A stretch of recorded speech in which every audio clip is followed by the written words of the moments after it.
21वां अध्याय, बलि का बांधा जाना। श्री सुखदेव जी कहते हैं, परीक्षित, भगवान का चरण कमल सत्यलोक में पहुंच गया। उनके नख चंद्र की छटा से सत्यलोक की आभा फीकी पड़ गई। स्वयं ब्रह्मा भी उसके प्रकाश में डूब गए हैं। उन्होंने मरीचि आदि ऋषियों, सनंदन आदि नैष्ठिक ब्रह्मचारियों एवं बड़े बड़े योगियों के साथ भगवान के चरण कमल की अगवानी की। वेद, उपवेद, नियम, यम, तर्क, इतिहास, वेदांग और पुराण संहिताएं जो ब्रह्मलोक में मूर्तिमान होकर निवास करते हैं तथा जिन लोगों ने योग रूप वायु से ज्ञानाग्नि को प्रज्वलित करके कर्म मल को भस्म कर डाला है, वे महात्मा सबने भगवान के चरणों की वंदना की। इसी चरण कमल की स्मरण की महिमा से ये सब कर्म के द्वारा प्राप्त न होने योग्य ब्रह्मा जी के धाम में पहुंच गए। भगवान ब्रह्मा की कीर्ति बड़ी पवित्र है। वे विष्णु भगवान के नाभि कमल से उत्पन्न हुए हैं। अगवानी करने के बाद उन्होंने स्वयं विश्व रूप भगवान के ऊपर उठे हुए चरण का अर्ध पाद से पूजन किया, प्रक्षालन किया। पूजा करके बड़े प्रेम और भक्ति से उन्होंने भगवान की स्तुति की। परीक्षित, ब्रह्मा के कमंडलू का वही जल विश्व रूप भगवान के पांव पखारने से पवित्र होने के कारण उन गंगा जी के रूप में परिणत हो गया, जो आकाश मार्ग से पृथ्वी पर गिरकर तीनों लोगों को पवित्र करती है। ये गंगा जी क्या है? भगवान की मूर्तिमान उज्जवल कीर्ति। जब भगवान ने अपने स्वरूप को कुछ छोटा कर लिया, अपनी विभूतियों को कुछ समेट लिया, तब ब्रह्मा आदि लोकपालों से अपने अनुचरों के साथ बड़े आदर भाव से अपने स्वामी भगवान को अनेकों प्रकार की भेंटें समर्पित की।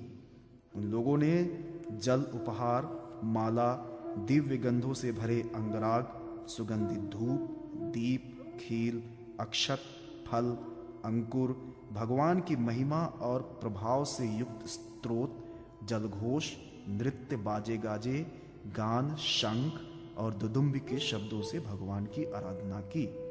उस समय ऋषराज जांबवान मन के समान वेग से दौड़कर सब दिशाओं में भेरी बजा बजा कर भगवान की मंगल में विजय की घोषणा करके आए। दैत्यों ने देखा कि वामन जी ने 3 पग पृथ्वी मांगने के बहाने सारी पृथ्वी ही छीन ली। तब वे सोचने लगे कि हमारे स्वामी बलि इस समय यज्ञ में दीक्षित हैं, वे तो कुछ कहेंगे नहीं। इसीलिए बहुत चिढ़कर वे आपस में कहने लगे, अरे ये ब्राह्मण नहीं है, ये सबसे बड़ा मायावी विष्णु है।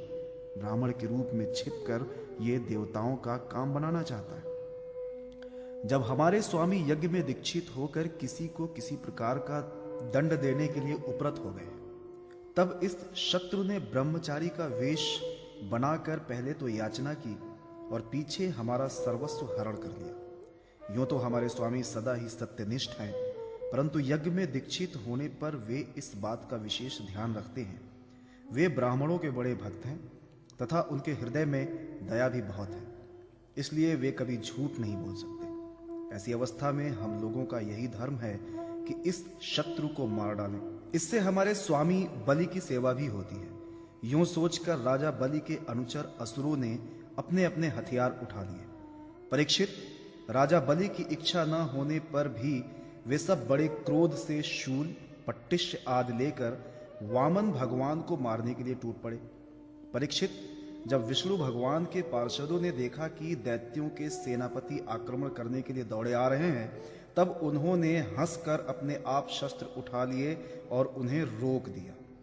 नंद सुनंदन, जय विजय, प्रबल, बल, कुमुद, कुमुदाक्ष, विश्वक्सेन, गरुड़ जयंत, श्रुतदेव, पुष्पदंत और सात्वत, ये सभी भगवान के पार्षद 10-10 हजार हाथियों का बल रखते हैं। वे असुरों की सेना का संहार करने लगे। जब राजा बलि ने देखा कि भगवान के पार्षद मेरे सैनिकों को मार रहे हैं और वे भी क्रोध में भरकर उनसे लड़ने के लिए तैयार हो रहे हैं, तो उन्होंने शुक्राचार्य के शाप का स्मरण करके उन्हें युद्ध करने से रोक दिया। उन्होंने विप्रचिति, राहु, नेम आदि दैत्यों को संबोधित करके कहा, भाइयों मेरी बात सुनो, लड़ो मत, वापस लौट आओ, ये समय हमारे कार्य के अनुकूल नहीं है। दैत्यों, जो काल समस्त प्राणियों को सुख और दुख देने की सामर्थ्य रखता है, उसे कोई पुरुष चाहे कि मैं अपने प्रयत्नों से दबा दूं तो ये उसकी शक्ति से बाहर है। जो पहले हमारी उन्नति और देवताओं की अवनति के कारण हुए थे, वही काल भगवान अब उनकी उन्नति और हमारी अवनति के कारण हो रहे हैं।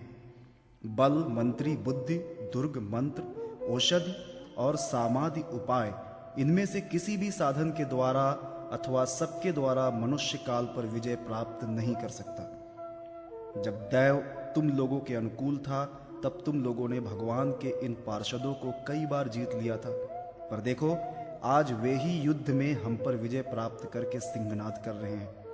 यदि दैव हमारे अनुकूल हो जाएगा तो हम भी इन्हें जीत लेंगे। इसलिए उस समय की प्रतीक्षा करो जब हमारी कार्य सिद्धि के लिए अनुकूल हो। श्री सुखदेव जी कहते हैं, परीक्षित, अपने स्वामी बलि की बात सुनकर भगवान के पार्षदों से हारे हुए दानव और दैत्य सेनापति रसातल में चले गए। उनके जाने के बाद भगवान के हृदय की बात जानकर पक्षीराज गरुड़ ने वरुण के पाशों से बलि को बांध दिया। उस दिन उनके अश्वमेघ यज्ञ में सोमपान होने वाला था। जब सर्वशक्तिमान भगवान विष्णु ने बलि को इस प्रकार बंधवा दिया, तब पृथ्वी, आकाश और समस्त दिशाओं में लोग हाय हाय करने लगे। यद्यपि बलि वरुण के पाशों से बंधे हुए थे, उनकी संपत्ति भी उनके हाथों से निकल गई थी, फिर भी उनकी बुद्धि निश्चयात्मक थी और सब लोग उनके उदार यश का गान कर रहे थे। परीक्षित, उस समय भगवान ने बलि से कहा, असुर, तुमने मुझे पृथ्वी के 3 पग दिए थे। 2 पग में तो मैंने सारी त्रिलोकी नाप ली, अब तीसरा पग पूरा करो। जहां तक सूर्य की गर्मी पहुंचती है, जहां तक नक्षत्रों और चंद्रमा की किरणें पहुंचती हैं और जहां तक बादल जाकर बरसते हैं, वहां तक की सारी पृथ्वी तुम्हारे अधिकार में थी। तुम्हारे देखते ही देखते मैंने अपने एक पैर से भूलोक, शरीर से आकाश और दिशाएं एवं दूसरे पैर से स्वलोक नाप लिया है। इस प्रकार तुम्हारा सब कुछ मेरा हो चुका है। फिर भी तुमने जो प्रतिज्ञा की थी उसे पूरा न कर सकने के कारण अब तुम्हें नरक में रहना पड़ेगा। तुम्हारे गुरु की तो इस विषय में सम्मति है ही। अब जाओ, तुम नरक में प्रवेश करो। जो याचक को देने की प्रतिज्ञा करके मुकर जाता है और इस प्रकार उसे धोखा देता है, उसके सारे मनोरथ व्यर्थ होते हैं। स्वर्ग की बात तो दूर रही, उसे नरक में गिरना पड़ता है। तुम्हें इस बात का बड़ा घमंड था कि मैं बड़ा धनी हूं। तुमने मुझसे दूंगा ऐसी प्रतिज्ञा करके फिर धोखा दे दिया। अब तुम कुछ वर्षों तक इस झूठ का फल नरक भोगो।